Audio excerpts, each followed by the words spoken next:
Hello there guys, welcome back to Younes Talks Football, welcome back to a brand new video, and it's the double upload promise that I gave you guys earlier on. It's your England versus Wales match review. I predicted 3-1. England went one better and took off the one that I predicted for Wales and finished it 3-0, which meant that they finished the game with a clean sheet. And Nick Pope, who managed to get in goal for today's game, leaves with a clean sheet. So fair play to England and to Pope for doing so. I like to get predictions wrong if it means a better result. I don't mind. But 3-0 on the night, 3 goals, 3 quality goals. Fair enough. 3 quality goals. However, there are some points I want to make in terms of the overall performance of England tonight, especially towards that first 20 minutes in the first half. I have to address that. But before we do so, I'm going to ask you guys, hit that subscribe button, hit that notification bell to be notified once I've uploaded, smash that like button. Let's try and get 7,000 likes. Thank you all so much. Let's go into the lineup. How did England feature tonight? They started with Nick Pope in goal, Trippier and Saka as our wing-backs with a back-three system in place. Gomez, Coady and Keane in defence. Harry Winks and Phillips of Leeds United in midfield, with Calvert-Lewin, Danny Ings and Grealish as our main attacking players. Now, we started off the game with those first 20 minutes. I have to say, my goodness, I didn't expect England or Southgate to set up so defensively against Wales in a friendly. I mean, why? Why? I understand if his concern is there because of the World Cup. You remember our games that we had in the World Cup, certainly against Croatia in that semi-final, where yes, we have attacking flair. Yes, we have players that are able to create and contribute up top. But defensively, especially in that second half against Croatia, we were looking all over the place. And not just there, the overall setup of England since, just since before the World Cup has always been a strong attack, bit of a weak defence, and a goalkeeper where it's a bit 50-50. And fair play to Jordan Pickford at the World Cup. He had a very, very good World Cup. But since then, he has fallen off. I don't know what's happened to him, but he's fallen off. He is still number one goalkeeper. Nick Pope got the nod tonight just because it's a friendly. England play Belgium on Sunday. Jordan Pickford will be playing that game. I'm 100% certain. But I can understand if Southgate has concerns about setting up well defensively, because our defence has been a bit of a shambles. I completely understand, right? Maybe he wants to get the balance right. But you don't do that by setting up defensively against Wales in a friendly. You just don't do that. Maybe once you come up against higher opposition. The game on Sunday in the Nations League is a good example. We play Belgium. Top team. Maybe then you want to set up a little bit defensively and try and test the defence. However, I do think that England's prime advantage, what England have, is a very, very solid attack.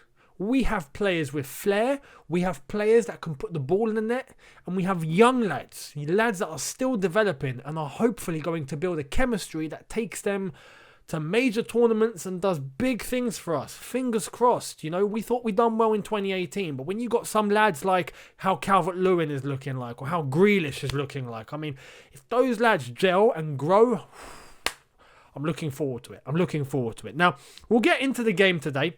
As I said, the first 20 minutes were absolutely dire. But Calvert-Lewin got on the score sheet. And he got on the score sheet with a great header as for an assist for none other than Jack Grealish. Now, Grealish has been a subject of controversy lately because Southgate just doesn't seem to acknowledge him. Doesn't seem to mention him, doesn't seem to do anything and trying to help Grealish become one of the main men. Why? Because England need creativity. Grealish is that creative player that we've been screaming for quite a while, but there just seems to be a bit of a trust issue. And tonight showed why Grealish needs to be starting every single major game for England. He just has to, unless if he's dropping off form and he's not on form for club. Understandably, if you're going to get dropped, you're going to get dropped. However, he's proven he has enough talent and flair and creativity to cause mayhem to anyone. And England have been screaming for a creative player like that. If you imagine having a Grealish at the World Cup, that would have done us nicely. But what he done tonight, absolutely fantastic game, without a doubt, man of the match. Great ball in for Calvert-Lewin. And Calvert-Lewin, I have to mention, because Ancelotti at Everton has turned him into a beast, an absolute monster, and I don't know how he's done it, but Calvert-Lewin has come out of his shell, and boy, I think we finally have a proper striker. You know, a proper striker. England haven't had a proper striker for ages. I mean, I understand we have Harry Kane, but Harry Kane has kind of been the player to play two roles at once. He's kind of been there playing as the number 10, as the guy that you link up with, as the guy that helps create, whilst at the same time playing as our number 9 and trying to be our striker and score goals for England. He's playing 2 at 1. Now, with Grealish in the team, I don't think Kane needs to do that anymore. I think Kane can solely focus on putting the ball in the net, and he's bloody good at it. Grealish there helping out it as the creative player that we've been screaming for, I think is going to be fantastic. However, Calvert-Lewin has finally come into the setup and has shown that he can be a number 9, an all-out number 9, in and out number 9. And I'm looking forward to seeing how he develops. Honestly, I hope Carlo Ancelotti keeps doing what he's doing at Everton to help Calvert-Lewin, grow even further. That would be absolutely fantastic. And tonight, Calvert-Lewin had a very, very good game. Now, moving on to the other goals, the second goal and the third goal. The second goal, fair play. Fair play to Coady for getting on the score sheet. I think it was his first goal. The commentator did say this. It was his first goal for years. Like, he hasn't scored a goal in ages, and tonight he gets on the score sheet. Fantastic ball across, gets his left foot onto it or under it, smashes it into the roof of the net. Fantastic finish. And then the third goal, Danny Ings. Fair play to Danny Ings, because Danny Ings has always been someone that I find a little bit underrated. He's always been there at Southampton doing what he does best. He scores goals, he gets into fantastic positions. His positioning is brilliant, absolutely brilliant, but he's always been underrated. Why? Because he plays for Southampton. He doesn't play for United, Liverpool, Tottenham, Chelsea, Arsenal, City. He doesn't play for any of the big sides. He plays for Southampton. And Southampton are not a side that's going to get into the top 10. They're just not going to do it. And I think that's why he gets a little bit undermined. If he was playing at a top team, people would take more notice. However, I think tonight he had a fantastic game as well. And him getting on the score sheet with a fantastic acrobatic kick, great bicycle kick to smash the ball into the net. Striker's instinct. So fair play to Danny Ings. Fantastic. We had substitutions all come on in the second half. Mason Mount, Reece James, very nice to see him, obviously as a Chelsea supporter. Tyrone Mings, Ward-Prowse, Barnes, and Maitland-Niles. Maitland-Niles had a very good presence when he came on. Fantastic dribbling and getting in between the lines and helping create that link-up play. Fair play to Maitland-Niles. Very, very good game. Overall, there's one thing that I hope Southgate doesn't keep doing. Play that back 3, so we end up with a back 5, utilise wing backs, and play very defensively. I would love to try and take a risk with this England team. Take a risk and try and get them used to playing with a back 4. Try and find a good system in midfield, especially having a creative midfielder and someone like Grealish that can do an absolute madness. It would be nice to see all the players that were missing tonight come back into the England team, play with a back 4, utilise England's strength, which for me I find is their attacking flair and some of the players that we have that are able to link up with each other, create chances and score goals. That is our advantage. We don't have to become fantastic at defending. We don't need to be a defensive side just to try and create a bit of balance. You can win games by playing attacking. If that is your strength, utilise it. Look at some of the teams that we find in the Premier League. Just look at Leeds United, for example.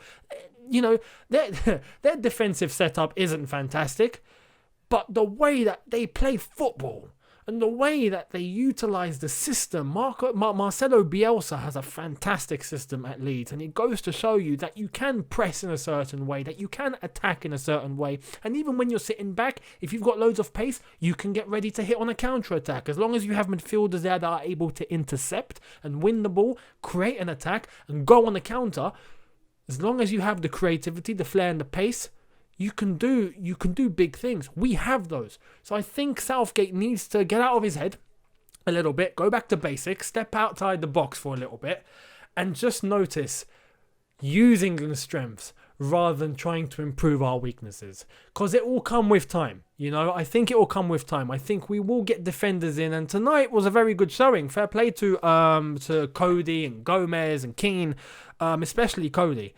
There's going to be defenders that come into the scene where hopefully it helps us bolster up defensively. But that doesn't mean take away from our attacking advantage. Utilise it, use it. And I feel that was a little bit of a missed opportunity tonight, even though we won 3-0. If we had gone all out, we could have won maybe 6 or 7. We really could have. We really could have. So I'm hoping for the game against Belgium on Sunday, Southgate, you know, feels a little bit braver. Because the way it's going, if he keeps up with this back three and setting up a little bit defensively, he's starting to lose a bit of support. And I've seen it online already, and I've heard it from people. They're not overly happy with the way that he's setting up. It's a bit too negative for some people. And especially if we didn't have the talent, then we could understand. Okay, but we have the players. We have the players to play in a great attacking way, in a nice, attractive attacking football system.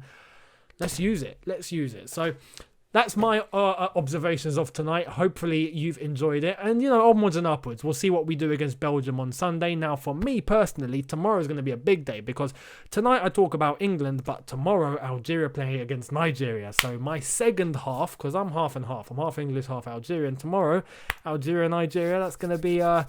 Nigerians are, you know, saying they're going to get revenge on us for what we did to them in the semi-final, the African Cup, and Mahrez scoring that free kick and whatnot. You know, we'll see what happens, but let's just say I'm confident. So I'll see all of you tomorrow for a brand new video. Thank you all so much for watching.